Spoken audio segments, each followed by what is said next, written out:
너희 둘이 살림 차렸니? 어떻게 다른 여자도 아니고 하필이면 피선주야. 이런 게 막장이 어디 있어? 김소우 너 이것밖에 안 됐니? 이번 이야기는 피선주와 김소우가 같은 집에 살고 있다는 걸 진상아가 알고 다시 소우를 되찾으려 한다는 이야기를 들려드리려 해요.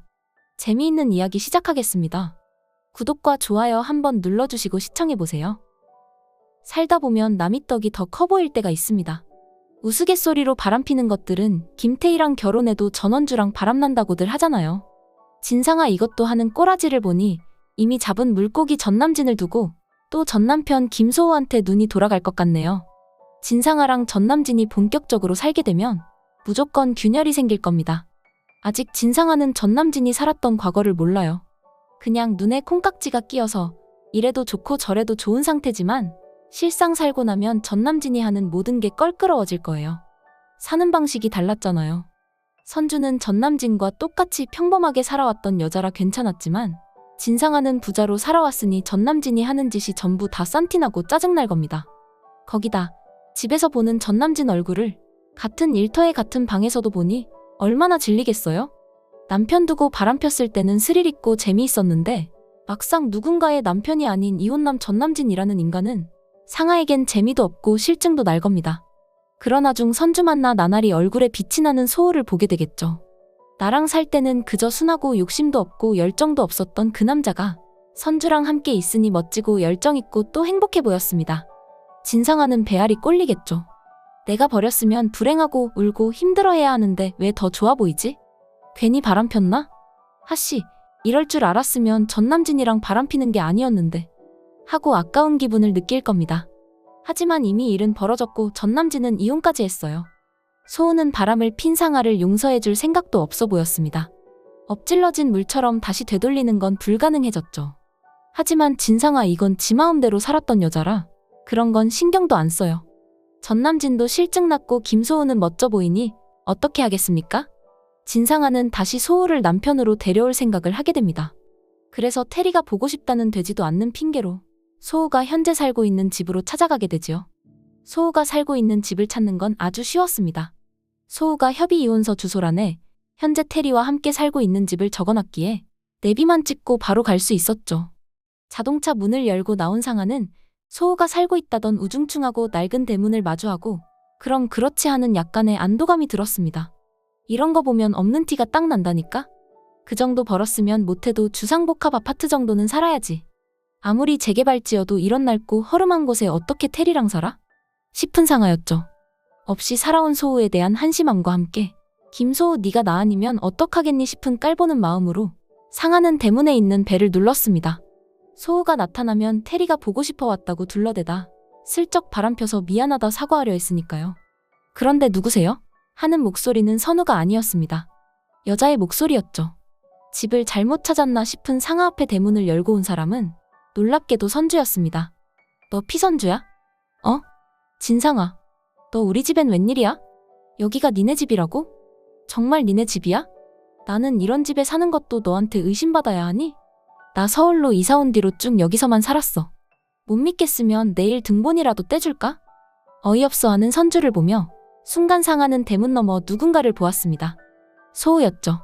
누가 봐도 방에서 갓 나온 것 같은 편안한 차림에 상아는 순간 얼굴이 하얗게 질려버렸습니다. 상아는 자기도 모르게 소리를 질러버렸죠. 미쳤어. 너희 둘 미쳤어. 갑자기 소리를 질러대는 상아 때문에 이게 뭔 일인가 싶은 선주와 소우. 그러다 곧 상아가 어떤 오해를 했는지 알고 선주는 그게 아니라며 네가 생각한 것 전부 오해라 말하려 입을 때려 했습니다. 그때였죠. 소우가 그런 선주를 막아서며 상아에게 말했습니다. 한밤중에 갑자기 찾아와 놓고선 다짜고짜 미쳤다고 소리를 지르는 건 어디서 배운 매너야? 무슨 일로 여기 왔어? 찬바람이 쌩쌩 날리는 얼굴로 자신을 바라보는 소우를 보고 상아는 기가 막혀왔습니다. 어떻게 내 남편이 다른 여자랑 한 집에 살 수가 있지? 그것도 내가 제일 싫어하는 피선주랑 어떻게 같이 살 수 있냐고 묻고 싶었죠. 상아는 소우가 선주와 함께 한 집에서 산다는 걸 안 순간 참을 수 없었습니다. 나한테 말도 없이 어떻게 이럴 수 있어? 너희 둘이 살림 차렸니? 어떻게 다른 여자도 아니고 하필이면 피선주야. 이런 게 막장이 어디 있어? 김소우 너 이것밖에 안 됐니? 악다구니를 쓴느 진상아의 말에 소우는 질려버릴 대로 질렸다는 표정으로 우리 이미 끝난 사이 아니었나? 다 끝난 사이에 갑자기 밤에 찾아와선 개막장이라느니 미쳤다느니 말을 하는 진상아. 너 자신부터 제대로 봐. 내가 누굴 데리고 살 건 네가 왜 참견을 하지? 테리 깨기 전에 돌아가. 괜히 행패 부릴 생각하지 말고 하며 쌀쌀맞은 목소리로 대답했어요. 상하는 억울함이 몰려왔습니다. 행패라니. 절대 그럴 의도가 없었는데 말이지요. 상하는 억울함과 소우에 대한 분노에 치를 떨며 말했습니다. 나 테리 보러 왔어.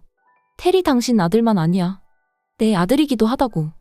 엄마가 아들 보러 온 게 죄야? 상하 입에서 테리의 이름이 나온 순간 소우는 그간 보여주지 않았던 무서운 얼굴로 상하를 씹어먹을 듯이 노려보며 말했습니다. 네가 어디서 테리라는 이름을 입에 올려? 파양까지 입에 올렸던 네가 어떻게 테리 앞에 엄마라고 나서? 우리 둘 쓰레기처럼 버릴 땐 언제고 이제 와서 테리를 네 입에 올려? 진상아, 네가 우리 앞에 무릎 꿇고 사과해도 우린 네가 지은 죄 절대 용서 못해. 너 빨리 꺼져. 가만히 있는 테리 건들지 마. 그 말에 상하는 나만 당할 수 없다는 얼굴로 소우에게 웃기시네. 나만 바람 폈니? 넌 이게 바람 아니야? 당신도 선주랑 살림까지 차려놓고 나보고 씻을 수 없는 죄를 지었다느니 용서 못하겠다느니 하는 말을 해. 다른 사람 눈엔 너나 나나 똑같은 사람들이야. 넌 불륜남, 피선주 젠 불륜녀 하고 쏘아붙였고 소우는 그 말에 더 이상 말도 섞이기 싫다는 듯 상하에게 당신 정말 질린다. 나네가 불륜을 하던 로맨스를 하던 이제 당신하고 상관없는 일 아니야? 앞으로 우리 집에 찾아오지도 마 하고 맞받아쳤습니다. 둘의 싸움에 선주는 자리를 피해야 할지 말지 우물쭈물해하고 그런 선주를 보며 소우는 이미 할 말 끝났단 듯 상하를 앞에 둔 채 대문을 쾅 닫아버렸습니다.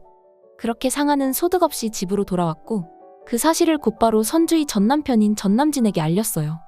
전남진은 진상하의 이야기를 듣고 없는 것들끼리 잘 만났다고 고소해야 듯 웃어넘겼지만 상하는 그러지 못했습니다. 이미 전남진은 눈밖에 났고 반짝이는 소우는 갖고 싶어졌으니까요. 거기다 자기 앞에서 보여줬던 그 무서운 모습은 상하에게 또 다른 매력으로 다가왔고 그것은 곧 욕심 많은 상하에게 갖고 싶은 보석처럼 느껴졌습니다. 상하는 서랍에 놔둔 소우와의 협의 이혼 서류를 펼쳤습니다. 제출하면 끝인 그 서류를 이 핑계 저 핑계 대고 놔둔 게 다행으로 느껴졌습니다. 상하는 잉크가 마르고 말라버린 서로의 이름을 수없이 바라보다 한번 비웃고 그 자리에서 이혼 서류를 쫙쫙 찢어버렸죠. 찢어진 채 바닥에 나뒹구는 종이들을 바라보며 진상하는 생각했습니다. 난 내 거 절대 안 뺏겨. 특히 피선주 네가 가지려 하는 건 더욱더. 내 남편 다시 찾아올 거야. 피선주 넌 내가 버린 네 남편 가져가. 친절한 선주씨 정말 재미있는 이야기 제가 많이 풀어드릴 테니 잊지 마시고 꼭 구독과 좋아요 눌러주셔서 다음 이야기 놓치지 마세요.